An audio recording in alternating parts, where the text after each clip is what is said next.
मैं आप लोगों का और जो वेबकास्टिंग पे हमारे साथ लाइव देख रहे हैं सबका स्वागत करता हूं और आज की यात्रा हम शुरू करते हैं।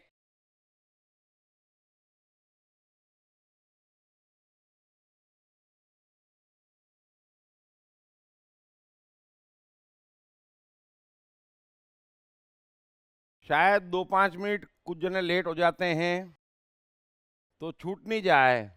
तो कोई सवाल हो तो पहले मैं ले लेता हूं 5 मिनट के लिए, सिर्फ 5 मिनट के लिए। हाँ, बड़ा सवाल मत पूछ लेना।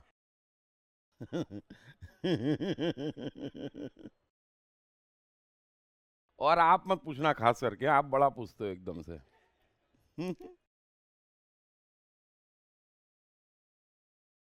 हाँ बोल। तेरे अंदर है ना बहुत गुस्सा है। तेरे को लगता है कि दुनिया को बदलने की जरूरत है, बदल ही डालूं, है ना? सर, पर्सनल सवाल है। ना बोलना। सर, मैं ये जानता नहीं था कि मन बिन कुछ होता है। मुझे आज से कुछ साल पहले एक सरदार ने सवाल पूछ लिया था कि what is in front of the woman that is at the back of the cow, और मुझे इंस्ट्रक्शन दिया था कि कुछ भी खराब सोचा ना तो मैं तुझे मारेगा। सर, मैं 1.5 दिन तक परेशान रहा, मुझे उसका जवाब नहीं मिला। मैंने सोचा जब मैंने पढ़ा ही नहीं ये सब चीज़ों के बारे में तो इसके बारे में बोल के क्या करूं। और सर, मैं लिटरली दोपहर को खाना खाने के बाद सोने जा रहा था और जस्ट आंख लगी थी और मुझे जवाब मिल गया। सर, मैं उठ के भागा और उसको जाके जवाब दिया। It was right answer. तो बोला लेकिन ऐसा हो कैसे सकता है, तूने किधर पढ़ा नहीं।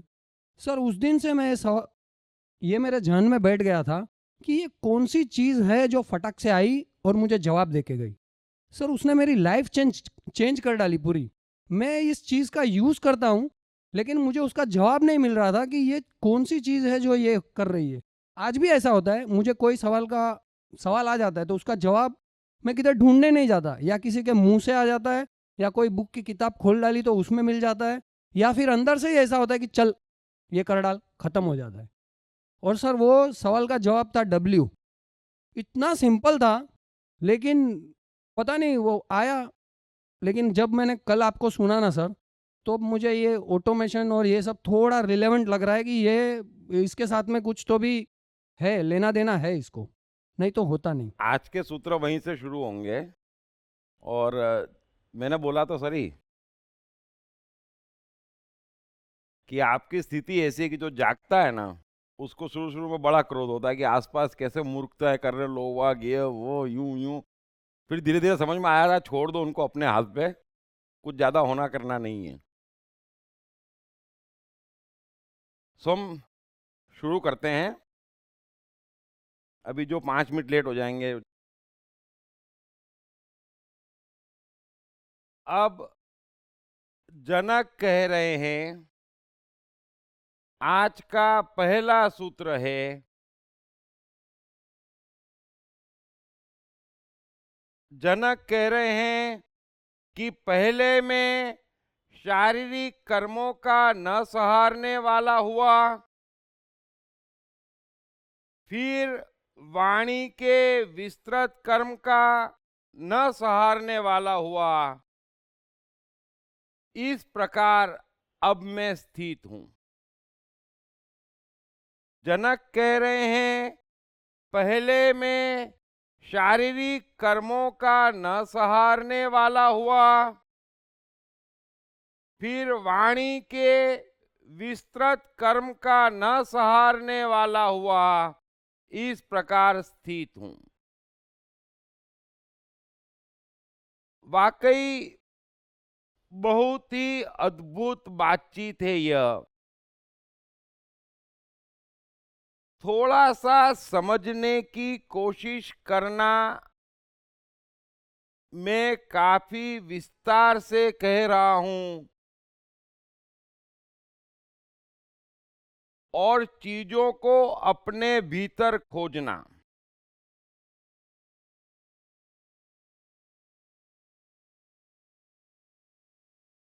इस पूरी चर्चा की शुरुआत कहाँ से होती है? जब जनक कहते हैं कि ज्ञान कैसे हो, मुक्ति कैसे हो और वैराग्य कैसे उपलब्ध हो, ऐसा अद्भुत सवाल मनुष्य जाति के इतिहास में कभी पूछा नहीं गया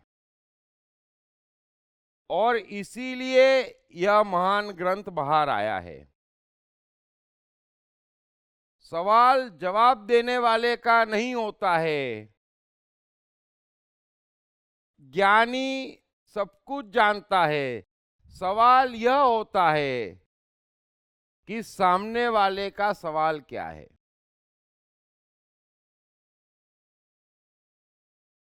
बुद्ध इतना बोले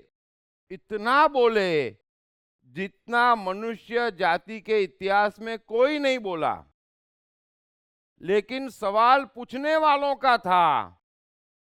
बुद्ध कभी भी डे टू डे लाइफ से ऊपर ही नहीं बढ़े, सवाल पूछने वाले का है। मैंने कल भी कहा था कि जनक की जगह अर्जुन होता तो ये बात भगवत गीता पे शुरू हो जाती और यहां पर कृष्ण होते अष्टावक्र की जगह तो यही गीता बाहर आती। सवाल हमेशा पूछने वाले का है, ये पहली बात समझ लेना, है ना। आप में से भी कोई भी सवाल पूछता है तो थोड़ा समझ लेना कि मेरा जवाब भी उसी अनुपात में होता है जहां तक मुझे दिखता है कि मुझे सुनने वाले ओवरऑल इस सवाल को इस तरह से लेंगे और इतना जवाब उसका देना उचित है। सवाल हमेशा पूछने वाले का होता है, इस एक बात को समझ लेना, है ना। छोटा बच्चा कोई चीज पूछता है तो आप अलग तरह से जवाब देते हैं। वही सवाल कोई दूसरा पूछता है तो आप अलग तरह से जवाब देते हैं और वही सवाल कोई पागल पूछता है तो आप अलग तरह से जवाब देते हैं।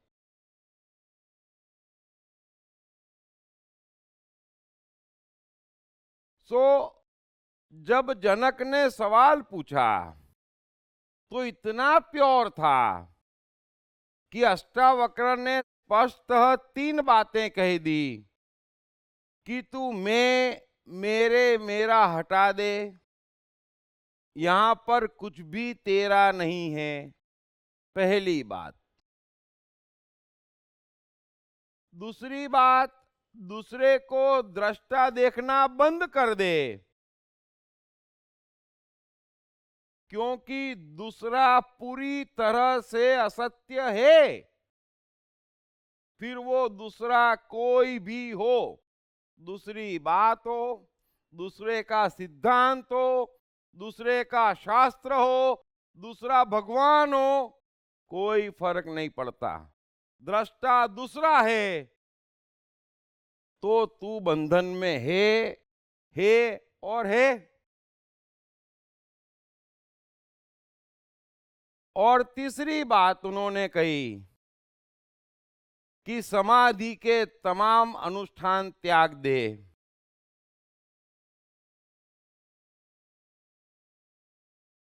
सारा काम खत्म हो गया।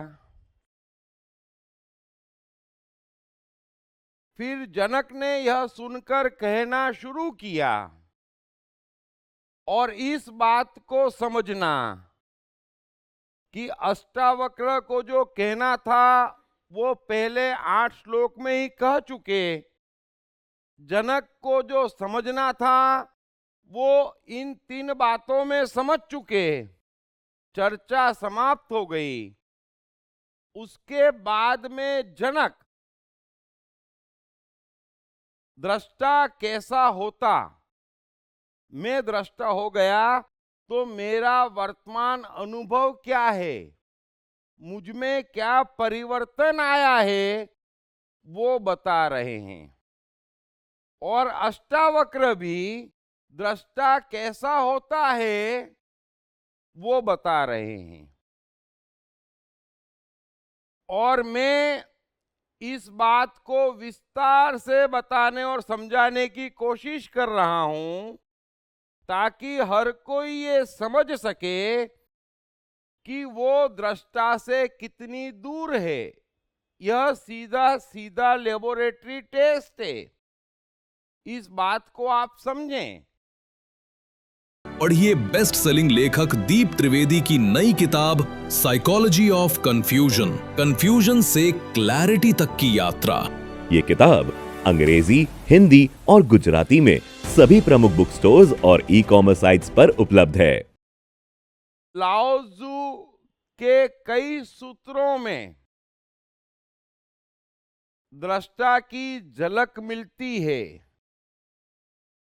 अन्यथा लाओ त्जू के अधिकांश सूत्र ऑटोमेशन पे हैं, टाइम एंड स्पेस पे हैं, प्रकृति की परम सत्ता पे हैं।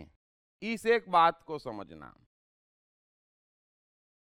गीता में अर्जुन वर्तमान समस्या में फंसा हुआ है, इसीलिए कृष्ण के अधिकांश सूत्र डे टू डे साइकोलॉजी के आसपास घूमते हैं, बड़े महत्वपूर्ण हैं, क्योंकि रोज की हर समस्या से कैसे निजात पाना ये गीता हमें सिखाती है ना। ए टू जेड समस्याएं हैं, पारिवारिक हो, व्यावसायिक हो, शारीरिक हो, मानसिक हो, दुनिया की कोई भी समस्या हो। इसीलिए कहते हैं, है ना, मतलब सुनते भी हैं कि भगवत गीता में तमाम समस्याओं के समाधान हैं डे टू डे लाइफ के। और उस बीच में कभी कभी अर्जुन पूछता है, योगी के लक्षण क्या होते, इसके लक्षण क्या होते, स्थित प्रज्ञ किसको कहते हैं, नाम सुन रखे हैं अर्जुन ने भी। तो कृष्ण कहीं कहीं समझाते हैं उसे कि दृष्टा ऐसा होता है। इस एक बात को समझ लेना। और मैं यह अच्छे से समझा चुका हूं कि दृष्टा अंतिम है और उसी के सारे नाम हैं, चाहे आप आत्मा कह लो, साक्षी कह लो, परमात्मा कह लो, ईश्वर कह लो, प्रकृति कह लो, ऑटोमेशन कह लो, स्थित प्रज्ञ कह लो, योगी कह लो, ध्यानी कह लो, ज्ञानी कह लो, मुक्त कह लो, कोई फर्क नहीं पड़ता है। ये सारे नाम हैं, बात एक ही है, दृष्टा है। अतः शब्दों के खेल में मत उलझना। अब तीसरी महत्वपूर्ण बात मैं कह रहा हूं, इन 3 ग्रंथ को छोड़कर एक भी वाक्य इस संसार में उपलब्ध नहीं है जिसमें दृष्टा कैसा होता है उसका वर्णन हो। एक भी वाक्य नहीं है। अब होता क्या है और हुआ क्या है,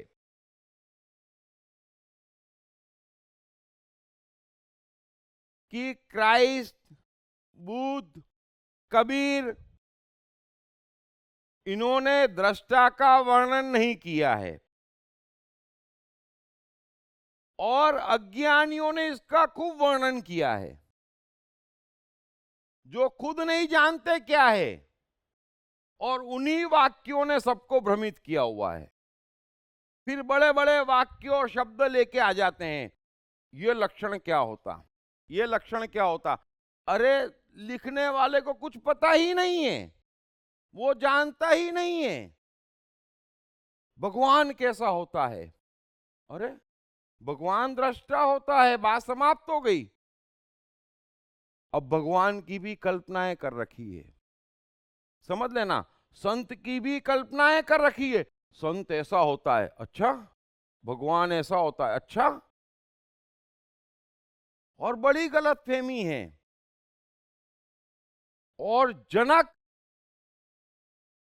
और अष्टावक्र के सहारे मैं पूरी कोशिश कर रहा हूं। क्यों? क्योंकि मनुष्य इतना अधार्मिक नहीं है, इस एक बात को समझना। और कम से कम मुझे सुनने वाले, मेरे पास तो वो फटकने ही नहीं देता है। तो अच्छा खासा जो रिफाइन न हुआ हो, उसको ये रास्ता ही वो नहीं दिखाता है, क्योंकि उसका काम ही नहीं है यहां। उसके लिए लाखों दुकानें खुली पड़ी है। अब इन अज्ञानियों की बातें सुन सुनकर हो यह रहा है कि कोई मनुष्य अच्छा खासा है। फॉर एग्जाम्पल मैं कह दूं कि 50% दृष्टा है और 50% करता है। चलो छोड़ो, मैं कह रहा हूं 20% दृष्टा है और 80% करता है, तो भी उसकी पोजीशन काफी अच्छी है। अब वो जानता ही नहीं है कि दृष्टा क्या है, वो अपनी पोजीशन जानता नहीं है। फिर इन अज्ञानियों को सुन लेता है, फिर अपने को देखता है, फिर सोचता है नहीं नहीं नहीं नहीं नहीं, मैं तो बहुत दूर हूं। समझना मेरी बात को, बड़े ध्यान से समझना जो मैं कहना चाह रहा हूं। इसीलिए मैं गीता कहते वक्त भी जब जब कृष्ण दृष्टा के लक्षण पे आते थे, मैं कहता था अपने भीतर झांको, ये गुण है या नहीं है। वो है तो उसे पकड़ लो। अष्टावक्र को छोड़कर मैं अब तक जो कुछ भी बोला हूं, थोड़ा फर्क समझ लेना कि मैं आपका कर्तापन कमजोर करने के लिए बोला हूं। दो बात का फर्क समझ लेना। कबीर ने जो कुछ भी कहा है, क्राइस्ट ने जो कुछ भी कहा है, वो आपका कर्तापन कमजोर करने के लिए कहा है। बुद्ध ने वो कोशिश भी नहीं करी। इसीलिए मैं कहता हूं कि जितना फायदा बुद्ध से हुआ मनुष्य जाति को, उतना किसी से नहीं हुआ। क्यों? क्योंकि वर्तमान समस्या इतनी बड़ी है मनुष्य की, समझ लेना, कि कर्तापन और दृष्टा उसकी समस्या ही नहीं है, बहुत दूर की बात है। वो उसकी समस्या ही नहीं है। वो बोलेगा मुझे क्या करना दृष्टा से, मैं परेशान हूं अपने बॉस से। उसकी समस्या ही छोटी है बेचारे की। अब उसको बोले दृष्टा, अरे बोले क्या दृष्टा, बॉस का इलाज बता। तो बुद्ध ने बॉस का इलाज बताया।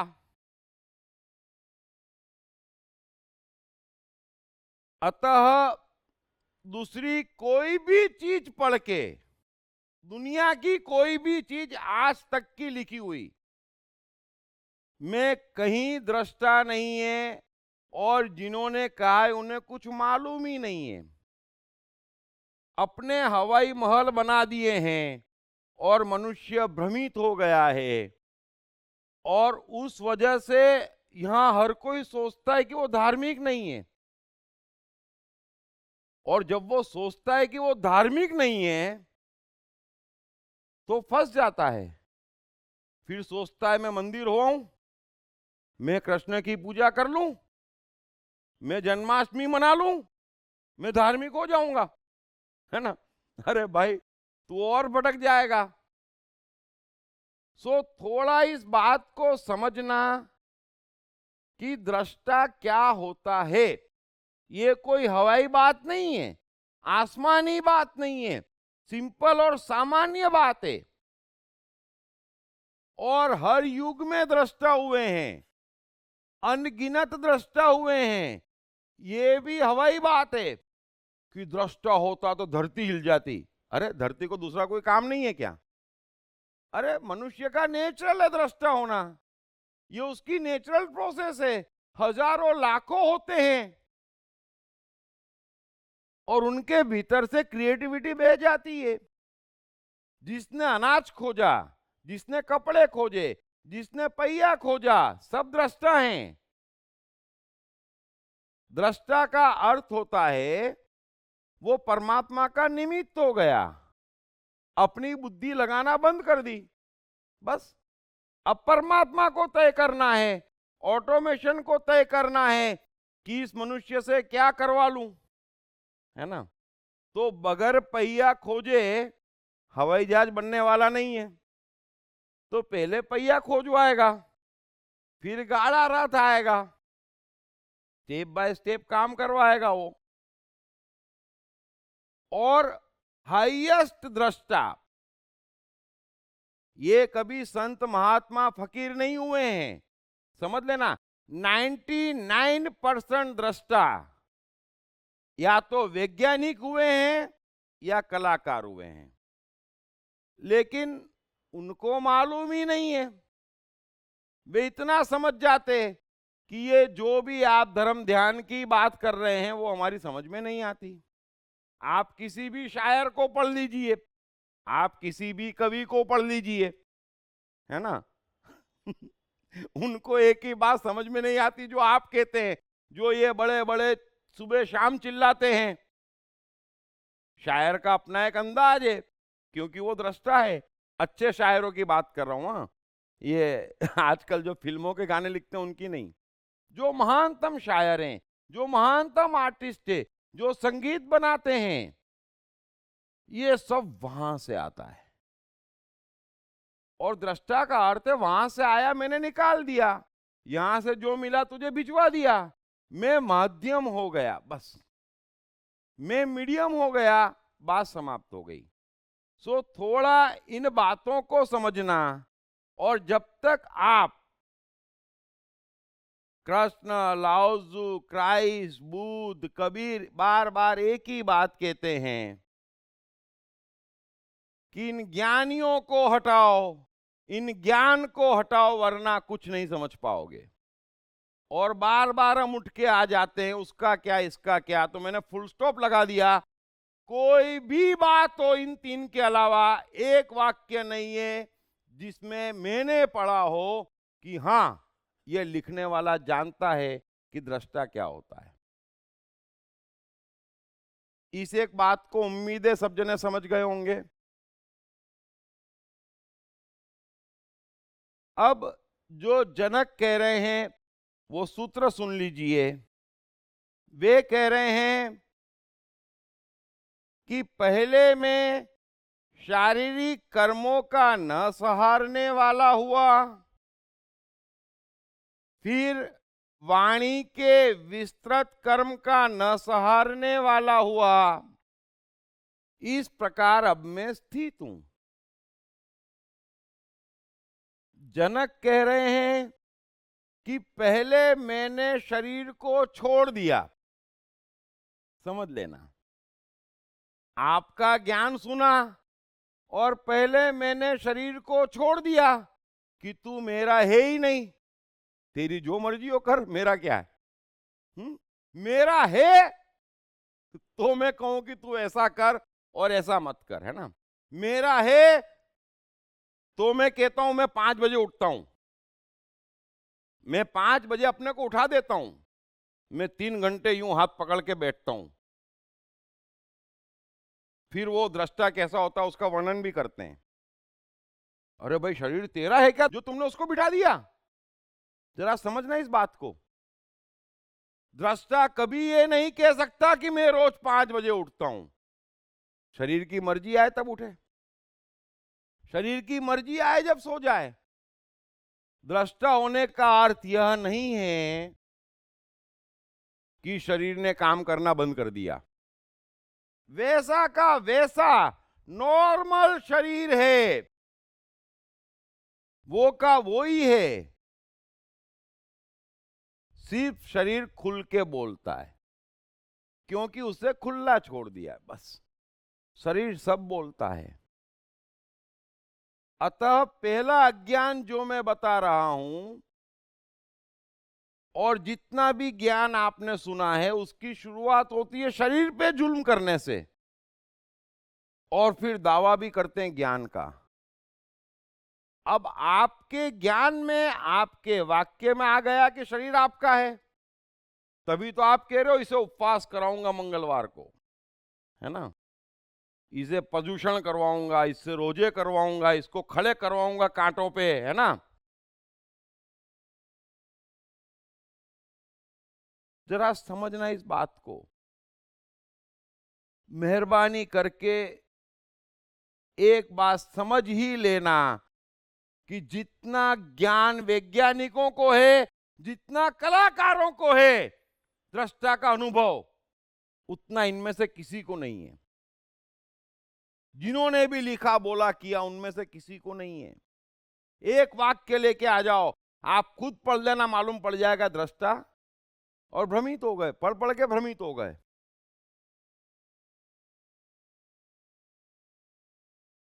सो शरीर को छोड़ दिया, फिर वाणी के संबंधित तमाम विस्तृत कर्मों को भी छोड़ दिया, मन इंद्रियों को भी छोड़ दिया, और जैसे ही आप छोड़ देंगे तीनों को, समझ लेना पहला चमत्कार हाथों हाथ घट जाएगा। पहला चमत्कार हाथों हाथ घट जाएगा। 50% यात्रा आपकी आज अभी और यहीं खत्म हो जाएगी, क्योंकि आपके बुद्धि अहंकार पर शरीर, मन और इंद्रियों का राज हो जाएगा, वो मालिक हो जाएगा। आपका शरीर, आपका मन, आपकी इंद्रियां आपके बुद्धि अहंकार की मालिक हो जाएगी, और ये बहुत बड़ा चमत्कार हो जाएगा जीवन में। छोड़ दो तीनों को खुला। बांधा किसने है जरा समझना, बुद्धि अहंकार ने।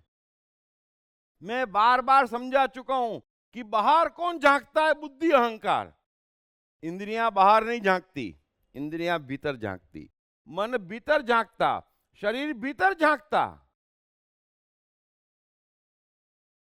बुद्धि अहंकार बाहर झांकती। फिर वो ज्ञान लाती, अरे मैंने सुना है 7 सोमवार करेगी अच्छा पति मिलेगा। ये ढूंढ के कौन लाता है, बुद्धि। लेकिन इन तीनों को खुला छोड़ दिया तो शरीर बोलेगा मुझे तो भूख लगी है। बुद्धि को जगह ही नहीं है ढूंढने की, सोमवार क्या होता, रोजे क्या होते, उपवास क्या होता, मंदिर क्या होता, मस्जिद क्या होता, जगह ही नहीं है, जगह ही नहीं है।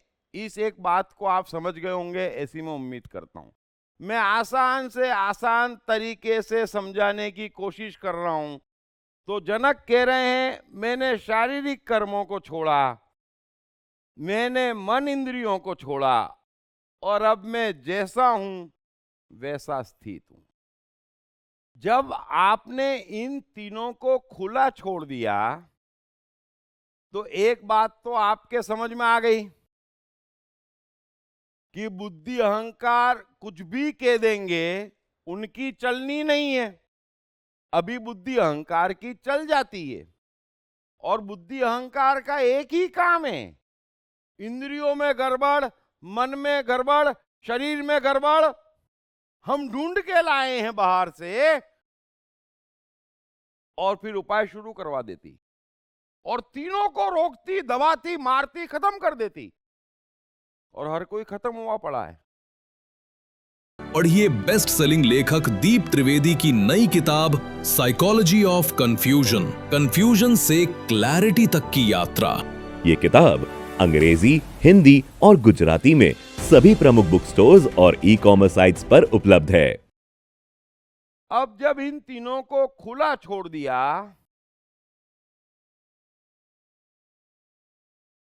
तो आपके पास करने को बचा क्या, जरा समझना इस बात को।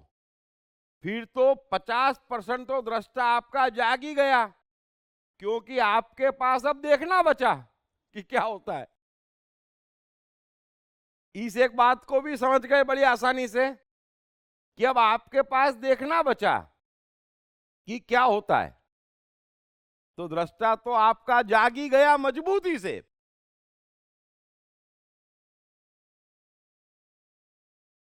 अब कभी ये मत सोचना बड़ा भ्रम फैला दिया गया। मन को वश में करते, फिर इंद्रियों को वश में करते। अरे बाप रे बाप, क्यों वश में करते मेरे भाई? मन अपने आप चलेगा, बंद होने वाला नहीं है एक क्षण को भी। कृष्ण कहते हैं कि एक क्षण को कोई बिना कर्म के रहने वाला नहीं है। इंद्रियों के साथ हट मत कर, मन के साथ हट मत कर। हट करने वाला पाखंडी और अहंकारी कहा जाता है। सो यह भी गलतफहमी दूर कर लेना कि जो दृष्टा हो गया, जो कृष्ण हो गया, उसके मन बुद्धि अहंकार चलना बंद हो गए। वैसे के वैसे ही चलेंगे जैसे हैं। मन भी चलेगा, इंद्रियां भी चलेगी, शरीर भी चलेगा, बुद्धि भी चलेगी, अहंकार भी चलेगा। फर्क इतना होगा कि बुद्धि अहंकार इन तीनों की गुलाम होगी। बस अभी बुद्धि अहंकार गुलाम है, उस वजह से आप करता है। दूसरी बात, यहां पर कर्म का अधिकार किसी को भी नहीं है। इस एक बात को भी समझ लेना। प्रकृति के ऑटोमेशन में कर्म का अधिकार किसी को भी नहीं है, मनुष्य को भी नहीं है। मनुष्य को बुद्धि अहंकार के बल पर जो कुछ भी अधिकार प्राप्त है वो नेगेटिव का है। भूख लगाने का अधिकार आपके हाथ में नहीं है ना? आपके हाथ में क्या है? शरीर को खाना ना देना, ये आपके हाथ में है।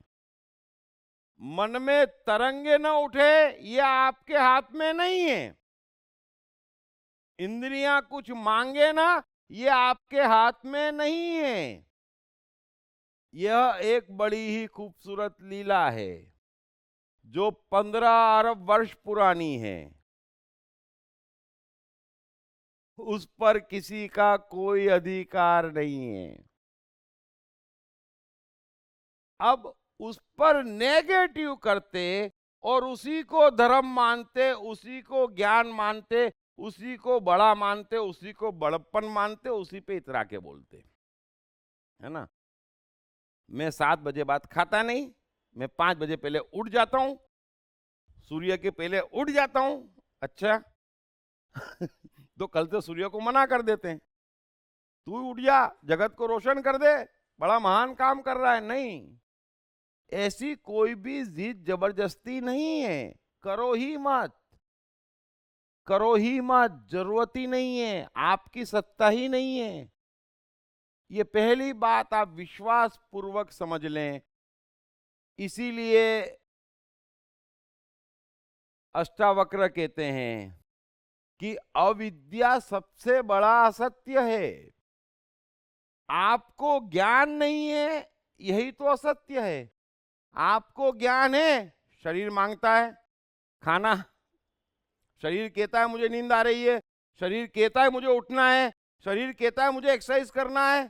तो आपको ज्ञान है तो सही, मन में उमंग उठ रही है, आपको ज्ञान है तो सही, इंद्रियां कुछ मांग रही है, आपको ज्ञान है तो सही। कहां ज्ञान नहीं है? किस बात का ज्ञान नहीं है? सब ज्ञानी हैं। लाओजू, अष्टावक्र, कृष्ण का बेस ही ये है कि आपको ज्ञान है, आप मुक्त हैं। दिक्कत क्या है?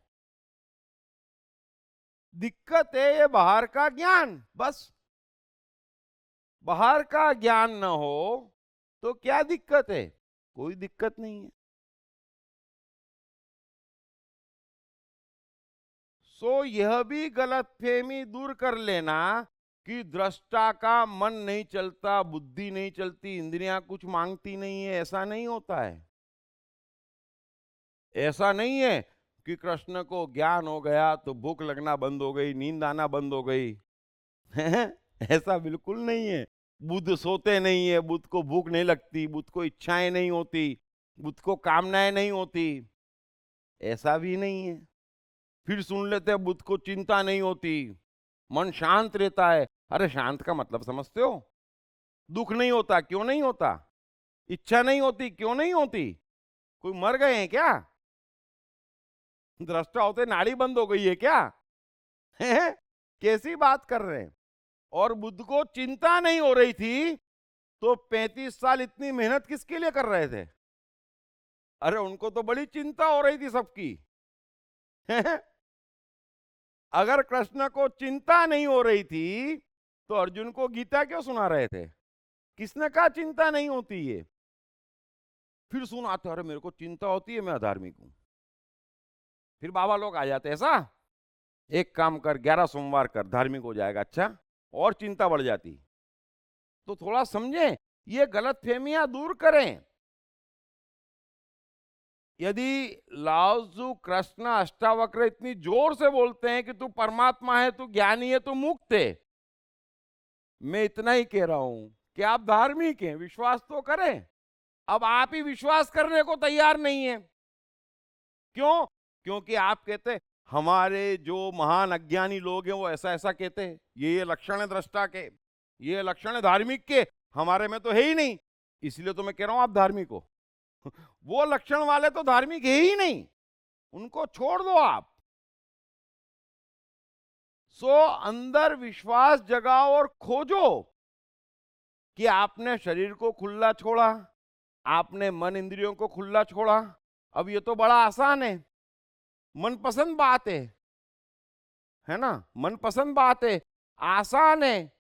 कृष्ण गीता में यही तो कहते हैं कि ये तो बड़ा ही सहज और सिंपल है, इसमें किसी बात की बुद्धि लगाने की जरूरत नहीं है, किसी ज्ञान की आवश्यकता नहीं है।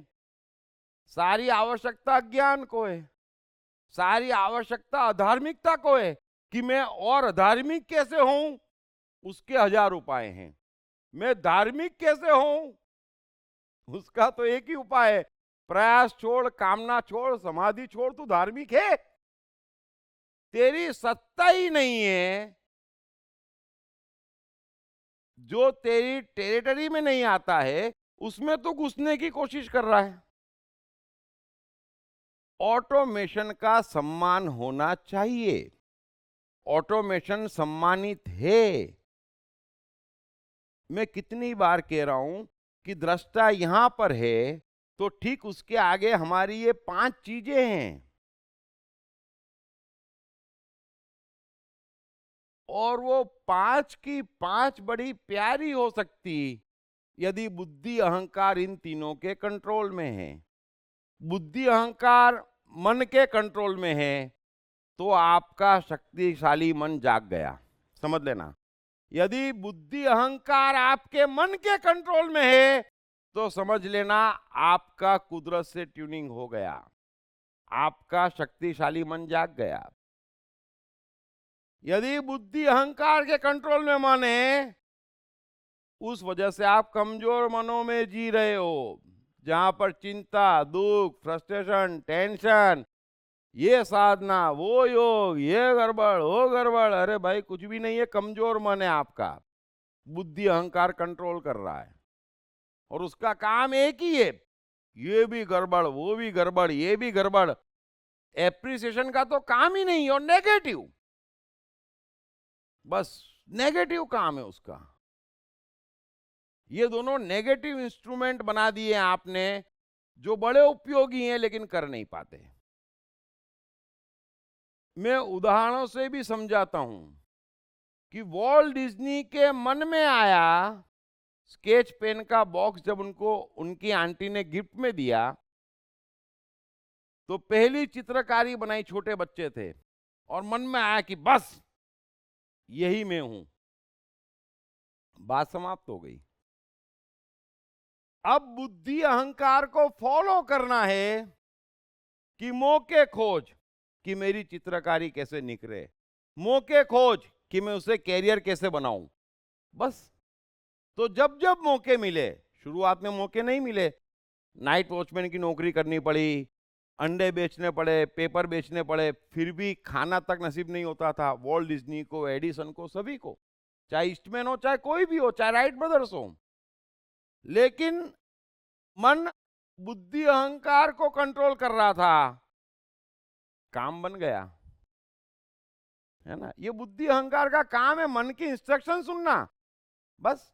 मेरे अंदर से ये आ रहा है, उस डायरेक्शन में फॉलो करना है। तेरे डायरेक्शन में मैं फॉलो नहीं करूंगा। बस समझ लो दो बात को फर्क। अभी क्या हो रहा है, बुद्धि अहंकार ढूंढ ढूंढ के ले आती, ढूंढ ढूंढ के लाती, और लाती क्या, परेशान करने की चीजें।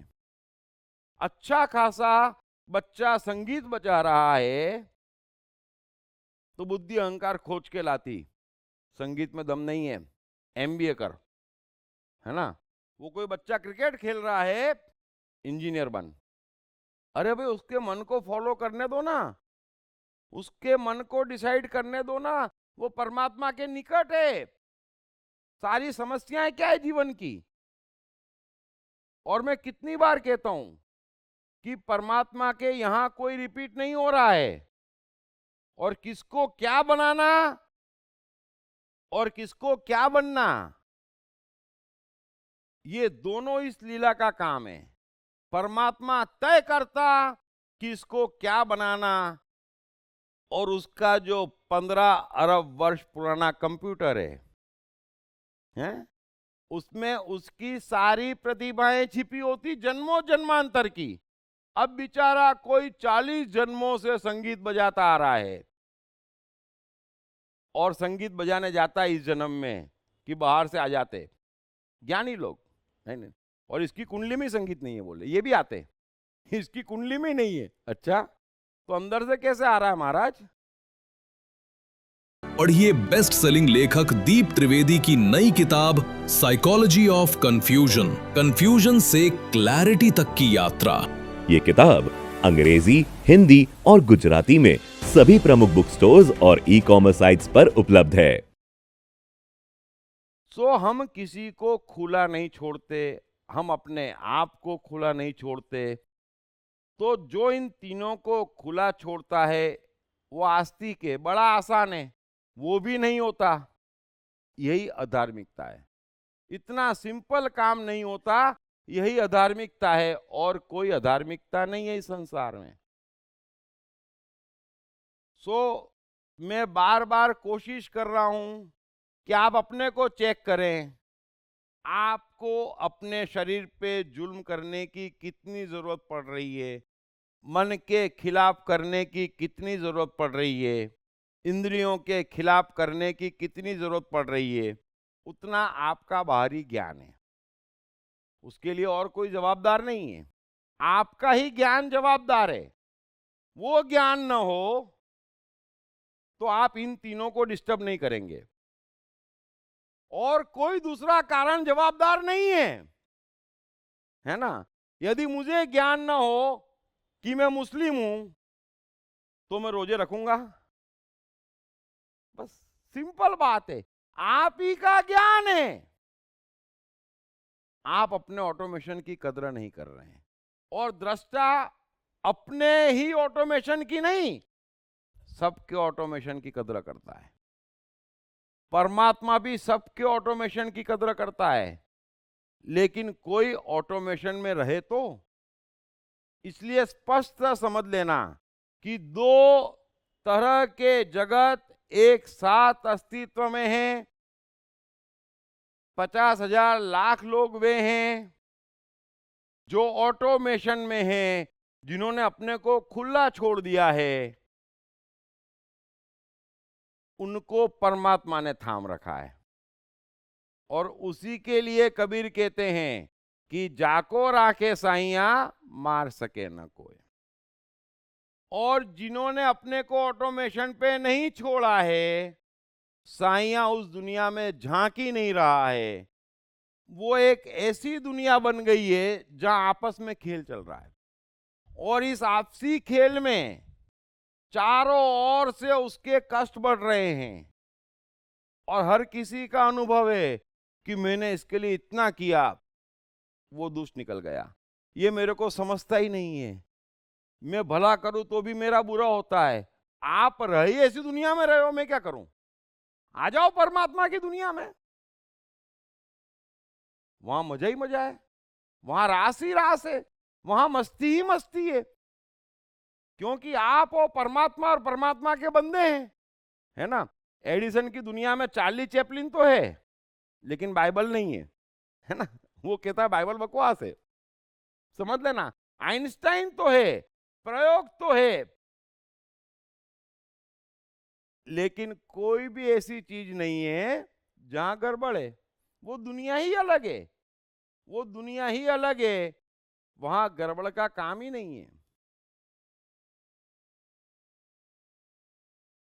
कई कई चीजें मैंने समझाने की कोशिश करी, थोड़ा थोड़ा मेहरबानी करके ग्रहण करो कि दृष्टा कैसा होता है और आपका दृष्टा कैसे जागे और कितना जागा हुआ है, और जल्दी से जल्दी जागे, बस जल्दी से जल्दी जागे।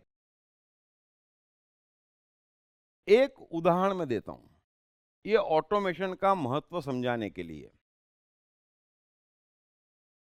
शायद आपके समझ में आ जाए। यह ऑटोमेशन बड़ा कीमती है। मैं भी कह रहा हूं आपसे कि मेरे को किसी के साथ भी संबंध रखना है, किसी का कुछ करना है, किसी के साथ पार्टनरशिप करना है, तो मुझे एक ही चीज देखना है कि ये ऑटोमेशन में कितना स्थित है ना। क्या करता है, क्या नहीं करता है, क्या बोलता है, ये सब बेकार की बातें हैं, क्योंकि ऑटोमेशन में गड़बड़ नहीं है। इस एक बात को समझना, अगर वो ऑटोमेशन से कर रहा है तो कुछ भी कर रहा है, मेरा प्रॉब्लम नहीं है, क्योंकि वो परमात्मा उससे करवा रहा है, उसने छोड़ा हुआ है। और कोई ऑटोमेशन में नहीं है, फिर अच्छी अच्छी बातें करे, रोज दान दे, लेकिन करता है इस जन्म में दूसरी बार शक्ल ना देखूं मैं इतने बड़े कर्ता की, तो क्योंकि करता है वो डेंजरस है। और 24 घंटे जो आपका संसार है वहां सब करता है, और करता है इसलिए सब डेंजरस है। आप कर करके थक जाओगे, सर पटक पटक के थक जाओगे, सामने से जब भी आएगा कष्ट ही आएगा, क्योंकि कर्ताओं का स्वभाव ही ऐसा है। और ऑटोमेशन की हमें कद्र नहीं है, दुनिया को कद्र नहीं है। बच्चा ऑटोमेशन में रहता, हम समझते ये कुछ जानता ही नहीं है, अरे वो सब कुछ तो जानता है, ऑटोमेशन में है। मैं एक किस्सा सुनाता हूं। कबीर ज्ञानी थे, और मूल्य ऑटोमेशन का होता है, मैं आपको बता रहा हूं। कर्ता कितना भी दुखी हो, कितना भी कष्ट में हो, कई बार तो ऐसा भी लगता दृष्टा को कि अभी भी कष्ट कम है। समझ लेना इस बात को, दृष्टा बड़ा पावरफुल होता, परमात्मा न्यायाधीश है, लेकिन ऑटोमेशन वाले को इतना सा हो जाता तो परमात्मा अपनी पूरी फोर्स उसके लिए लगाता कि नहीं, ये डिजर्व नहीं करता है। ऑटोमेशन की कद्र है, और वही समझाने के लिए मैं आपको एक कबीर का किस्सा सुनाता हूं। कबीर जीवन भर गरीब रहे, और यह जो किस्सा है ये 22-24 वर्षीय कबीर का है। उनकी शादी तय हुई लुई नाम की लड़की से, और वो पड़ोस के गांव में रहती थी। अब ये तो गरीब आदमी थे, तो ऐसा तो हो नहीं सकता था कि मित्रों को और बारातियों को ले जाए, अकेले पहुंच जाए वही काफी था। तो चल पड़े अकेले पैदल पैदल, और पहुंच गए लुई के गांव में। वो लोग भी अमीर नहीं थे, घर के 3 जनों ने मिलकर दोनों की शादी करवा दी, और शाम को रवाना कर दिया कि ले जाओ लुई को। चल पड़े कबीर लुई को लेके पैदल पैदल।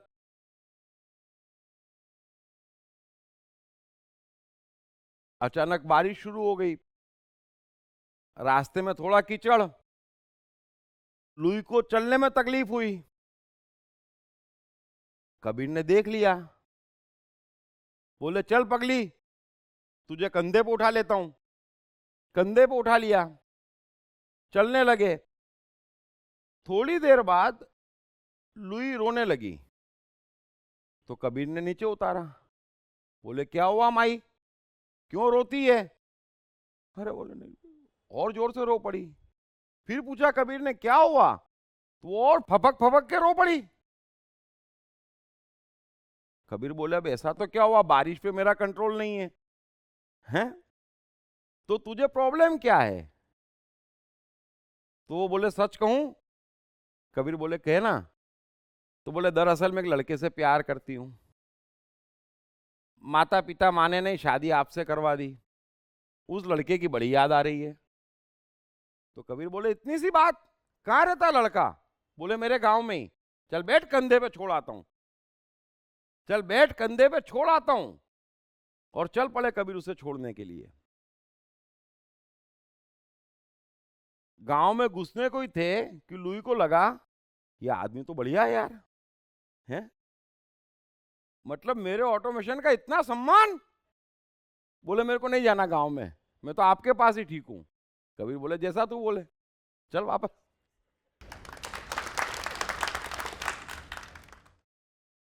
तो ऑटोमेशन का अर्थ होता है बाहरी प्रभाव नहीं है। मेरी शादी हुई, अरे कोई शादी होती है क्या?